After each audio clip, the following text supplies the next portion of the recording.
Hey friends!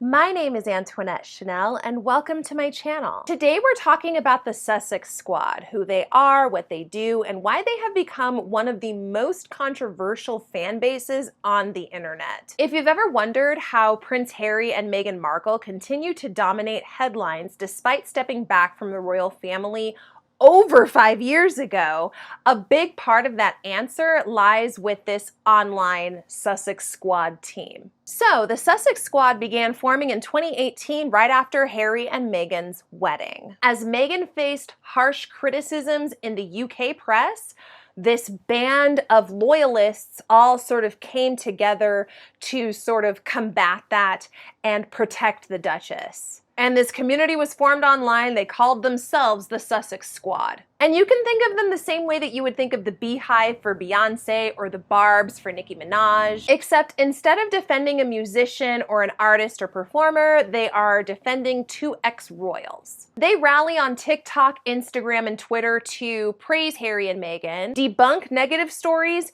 and attack critics. Oh, that last one. They really love to attack critics. On the surface, it's not entirely bad.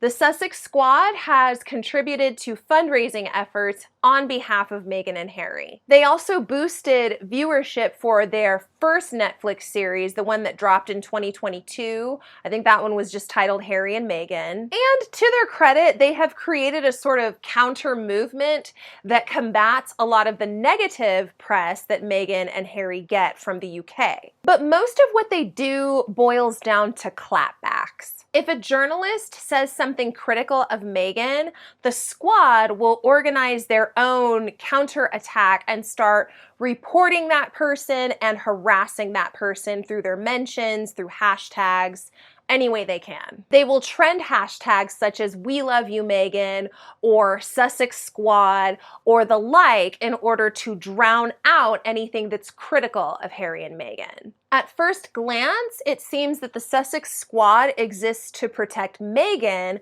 who they see as a victim of racism and cruel treatment in the royal family and misogyny. And yes, Meghan did face intense media scrutiny. But the main reason for that is because Meghan made a lot of claims that she was not able to support with any type of evidence. From the Oprah interview to court statement, details have either been exaggerated, changed, or contradicted later. Yet and still, the Sussex Squad treats every word that Meghan says as if it's gospel, shutting down anyone who even dares to ask questions. And it becomes particularly toxic when you look at the situation for what it is. Harry and Meghan didn't get what they wanted in the royal family, so they decided to leave. But instead of doing what they told us they were going to do, which is go live a quiet, private life away from all of the exposure that they would have had in the royal family and living in the UK, they've leaned into brand deals and publicity as a means for keeping themselves relevant. And instead of just being upfront about that, just saying that, yeah, we left, but we didn't really want to fade into obscurity. We wanted to still be part of the spotlight. Instead of admitting that, Meghan then turns to this victim card that she likes to play whenever she feels that she is being asked to take too much accountability or when Harry is expected to tell the truth. Then it's all about all of the mistreatment, all of the bullying, all of the ways that they were being edged out and, you know, the royal family was being inconsiderate of them and just their days living in a palace being so awful. And what I hate about the Sussex Squad is that they'll take that watered down, crappy narrative and they will run with it. They will push it. They will full-chested come at you in comment sections and through blogs and any other way that they can get at you. And like that in and of itself means that they are also practicing the dissonance. Meghan knows exactly how to bait her supporters. And I've talked about this a little bit in the video that I did where I mentioned that she likes to bite Black women's style and that I can't stand it.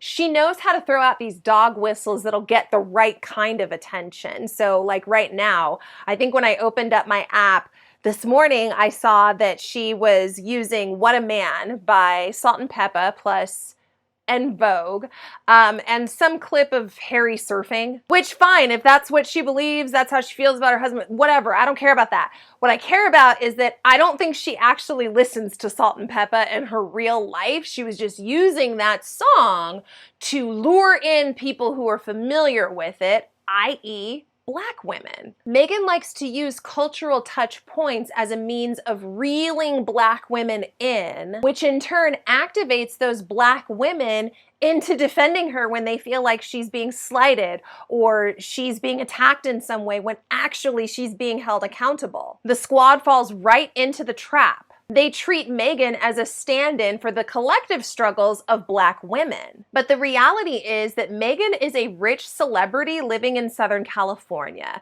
She is not some poor, battered woman who is just scraping by in Britain. So yes, the Sussex Squad is powerful. They've kept Meghan and Harry relevant long after Megxit. They've raised money for causes, and they have fought back against what they perceived to be unfair coverage of the Sussexes. But they've also turned into a toxic defense force for two people who simply didn't get their way. Another note that I want to make is that I have videos on this channel that talk about snark and also talk about parasocial relationships. And in those videos, I talk about how parasocial relationships are formed. I talk about what happens inevitably when people start to congregate in groups, regardless of what the purpose is. And so I talk about the toxicity that can exist within fandoms, and I think I made mention of the Beehive as an example for that.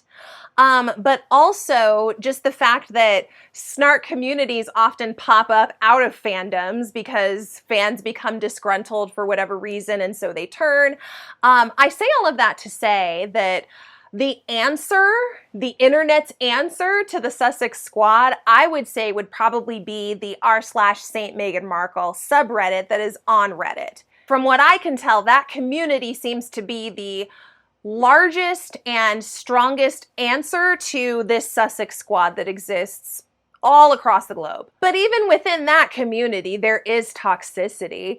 Anytime you bring together groups of people for any reason, there's gonna be toxicity. There's toxicity in the Taylor Swift fan subreddit as well as toxicity in the Taylor Swift snark subreddit. It's human nature. People are gonna eventually butt heads and it becomes what it becomes, which highlights why it's important to make sure that you are somebody who is capable of critically thinking. Groupthink can be convenient sometimes, but also very, very dangerous. But returning to Meghan and Harry, neither one of them are victims, and the Sussex Squad's constant clapbacks really are not activism, they're just noise. In the end, a lot of that energy that is spent defending this billionaire couple that doesn't even know these people exist could be put towards more worthwhile causes or tasks. But people are free to like what they like, and some people just really like boosting Meghan Markle and her brands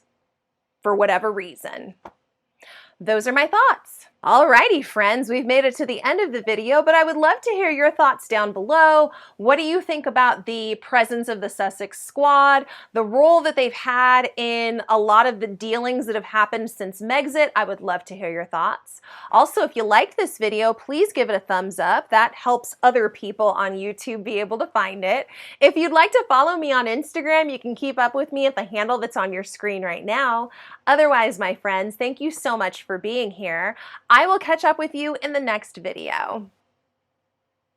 Take care.